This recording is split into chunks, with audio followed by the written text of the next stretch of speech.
Hello बच्चों, let's read the question. Question says a 2 kg block A is placed on 8 kg block B which rest on a table. Coefficient of friction between A and B is 0.2 and between B and table is 0.5. A 25 Newton horizontal force is applied on block B. Then the friction force between the block A and block B is. 4 options given here. We just have to talk about the solution. So बच्चों, यहाँ पे हम solution में सबसे पहले बात करेंगे की कॉन्सेप्ट की. तो ध्यान रखिए, अगर हम फ्रिक्शनल फोर्स की बात करते हैं तो वो क्या होता है, म्यू इनटू नॉर्मल फोर्स के बराबर. जहां पे म्यू जो है ये है आपका कोफिशिएंट ऑफ फ्रिक्शन. अब यहां से अगर हम बात करें क्वेश्चन के अकॉर्डिंग, अगर हम देखें तो क्या है कि एक 2 kg का ब्लॉक जो है is placed on 8 kg block.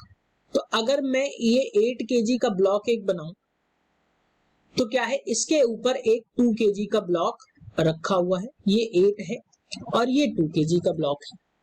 2 kg और ये 8 kg का ब्लॉक, ये एक के ऊपर एक रखा है और ये टेबल पे रेस्ट कंडीशन में है. अब क्या है कि ए और बी के बीच में कोफिशिएंट ऑफ फ्रिक्शन, यानी कि यहां जो कोफिशिएंट ऑफ फ्रिक्शन लग रहा है वो म्यू की वैल्यू है 0.2 और ब्लॉक बी और टेबल के बीच में जो लग रहा है यहां पे म्यू की वैल्यू जो है वो है 0.5. बी ब्लॉक पे यानी 8 kg के ब्लॉक पे एक फोर्स लग रहा है, वो कितना लग रहा है, 25 न्यूटन का एक फोर्स जो है वो अप्लाई हो रहा है हॉरिजॉन्टली.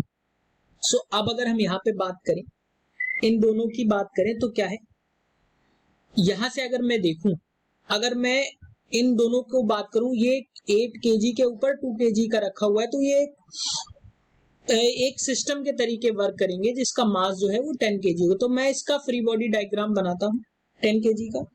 तो इस पे फोर्स जो लग रहा है वो 25 न्यूटन का लग रहा है और ये पूरा जो है रेस्ट कर रहा है, जिसपे कोफिशिएंट ऑफ फ्रिक्शन की वैल्यू जो है वो म्यू की वैल्यू जो है आपकी गिवन है 0.5. तो अगर पूरे सिस्टम की बात करूं तो यहाँ पे एक नॉर्मल फोर्स कुछ इस तरीके से होगा और एक अगर मैं बात करूं 10 kg पे एक mg नीचे की तरफ लग रहा होगा. सो अगर मैं यहाँ पे बात करूं सिग्मा Fy की, तो ये क्या होगा, ये जो होगा आपके 0 के बराबर आपको मिलेगा. और जो नॉर्मल फोर्स जो आपको लग रहा है वो क्या होगा, m इंटू जी, यानी कि Fn की अगर मैं बात करूं तो ये आपका लग रहा है 100 न्यूटन के बराबर. ये आपका लग रहा है 100 न्यूटन के बराबर आपका फोर्स जो है यहाँ पे लग रहा है. अब मैं अगर बात करूं यहाँ पे इसकी वजह से लगने वाले फ्रिक्शनल फोर्स की, तो Fn जो होगा वो कितना होगा, 25 फोर्स लग रहा है इनटू कोफिशिएंट ऑफ फ्रिक्शन 0.5 है. तो यहां से जो वैल्यू इसकी मिलेगी वो आपकी मिलेगी 50 न्यूटन, यानी कि जो नॉर्मल फोर्स जो इसके अकॉर्डिंग लग रहा है वो क्या लग रहा है, 50 न्यूटन का. अब मैं नेक्स्ट स्लाइड में इसको देखता हूं. जो वैल्यू आई आपकी, यानी कि जो 25 न्यूटन आया, यानी कि जो फ्रिक्शनल फोर्स है, यानी नॉर्मल फोर्स है जो 25 न्यूटन की वजह से लग रहा है, वो क्या है, वो फोर्स जो है वो आपका Fn से बहुत छोटा है. तो बॉडीज जो होंगी, हेंस जो बॉडीज होंगी, bodies do not move. Figure में आएंगे फिर से बताएंगे क्या है कि अगर इस बॉडी को मूव कराना है तो इस पे लगने वाला फोर्स जो है वो 50 न्यूटन से जब तक बड़ा नहीं होगा तब तक ये फोर्सेस जो है, मतलब तब तक ये स्टेबल कंडीशन में ही रहेंगी, मूव नहीं करेंगी. तो जब ये मूव नहीं कर रही हैं तो इस पे लगने वाला जो फोर्स होगा, यानी कि ए और बी के बीच में जो फ्रिक्शनल फोर्स लग रहा होगा, यानी कि मैं इसको लिख देता हूं, सिंस